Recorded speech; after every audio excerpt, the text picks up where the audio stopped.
We've got a table to build. So I took my measurement from here to here at that end and down at this end. 29 1/4 is what I'm gonna need. And then I measured this way. I'm gonna need about 35. Let's go take a look at the wood we're gonna use.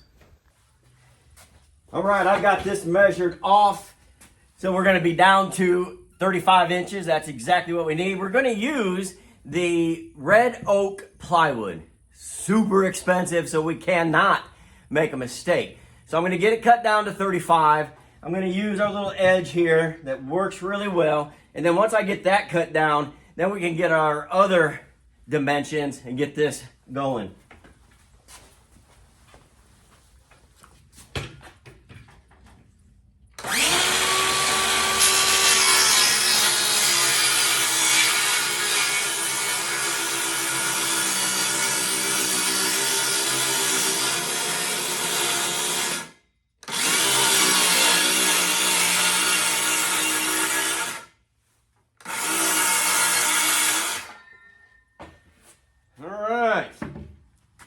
Now, I can take my edge off here. I am kind of, sometimes when you're filming, you just run out of space a little bit because the camera can only see what it can see. So I'm going to get that out of the way. Okay, now, give you a better idea of what we're doing. Get you a little close up here. There, much better. Okay. Now, the reason that we're using this red oak is our customer wants this to be naked. No Wilson art, no Formica. So we're going with this. Now we have to work on this side. This isn't the good side. This is. And the thing about this red oak plywood, and I don't know, it's probably I'm not using a fine enough saw blade, but on one side it cuts clean, the other side it doesn't.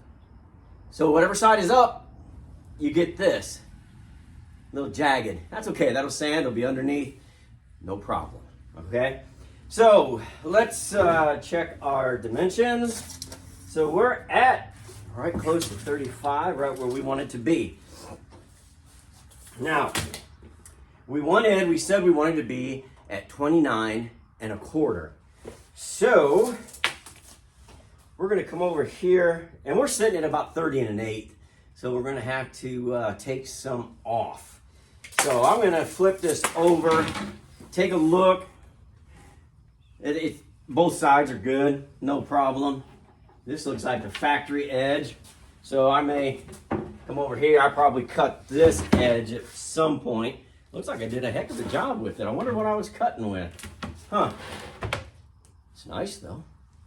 All right, let me make my cuts right here. Or not my cuts, just my measurements. So I gotta go on this side, so I wanna be, because this accounts for this, and I have to be 1 1/8 in. So 27 7/8 will put me at 29. All right. You just saw me do this. You don't have to see me do this again. I'll bring you right back.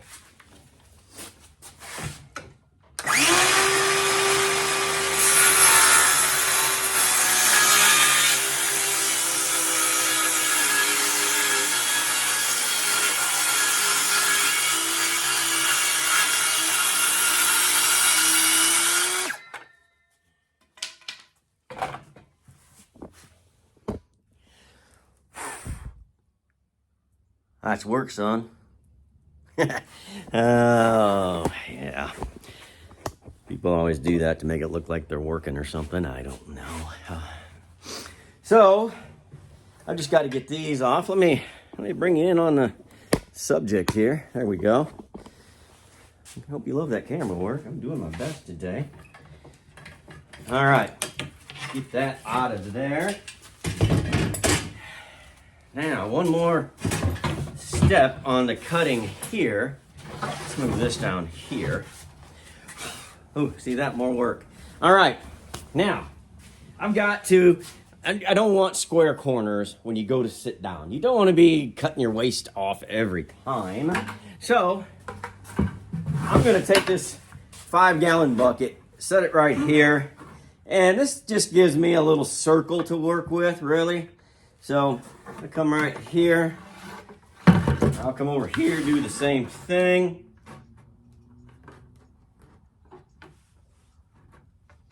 So I say, there we go. There we go. That should give us enough room to work right there. Let's see. I'm going to get my jigsaw and try to carefully and slowly cut this. I'm going to make probably a practice cut right here just to see how bad it's going to tear this up. So that's the waist side anyway. So I'm going to look on this side, and you can see it's cutting pretty good. I just got to take my time. So let's do that.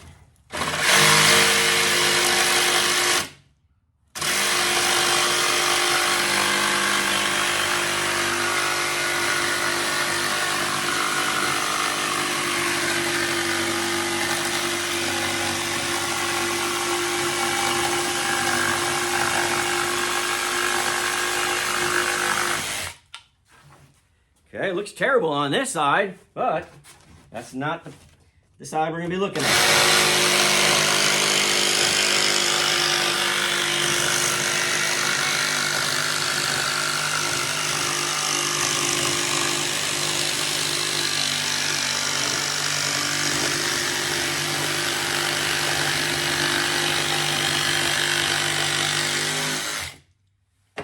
All right. Now, on this side, we're looking pretty good. We got a little bit that's not perfect right there. We'll sand that down the best we can. But, you know, when you're going with bare plywood, there's going to be some problems, and that's okay. We're going to make it look great. We're going to put some trim on it and get that going. Now, I have got to sand this down, and I've got to put a finish on it. I'm going to go decide what that is, and I'll be right back. I suppose a little double time is the call of the day.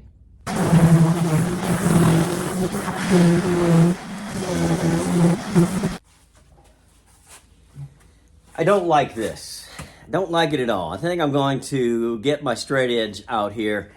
I think I'm going to cut it off. It's just going to be 1/4 of an inch. Nobody will ever notice. I'm going to do that right now. Awkward shot. All right. I did sand it down nicely, and then I took, you can see right there, I took a wet rag, damp rag, got all the dust off it. Now we're going to do a little oil-based polyurethane. Trying to get a good coat on this. I put this extra wood under here just to protect this. You know, this stuff, once it gets on, it doesn't come out. So if you've got anything that you don't want polyurethane forever, you know, don't get it near it. That's just what I'm doing here. So I'm just going to get this going. Look at how thick that is. Right here on this red oak. And I'm going to take this chip brush and just kind of move it around. Look at how that deepens that up already. And that's just polyurethane. There's no color in it. It just, that oil base really does it. Man, tell you what, I like that. And I try to leave it pretty thick on there because this is the only protection that this is going to have. There's not going to be any Wilson art. There's not going to be any Formica. So I don't want to miss any spots. And this wood's pretty thirsty. So it's going to really drink it in. So I've got to be mindful of that as I go. Hopefully I've got enough of this. I do not want to run to the store today. Don't want to make an extra trip. but I think I've got enough. But you could just see I'd even say exquisite, the difference from where it's not polyurethane to where it is polyurethane. So, I don't know. I think this is a good choice for the look that our customer is going for. It's just this red oak is so expensive. But if you take your time on it, I think it looks great. And that's what we're doing. We're just going to get this on here nice and even. Probably shouldn't have went against the grain. I'll have to even that out. I just got excited, that's all. Gotta be careful on these edges. If you're standing over there, you're gonna get your work clothes polyurethane.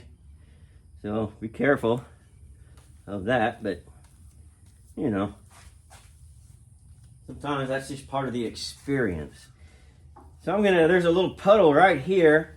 I'm gonna clean that puddle, and I can see when I get on this angle that there's a couple of spots that didn't get exactly. So I'm gonna get down here, just take a look across there.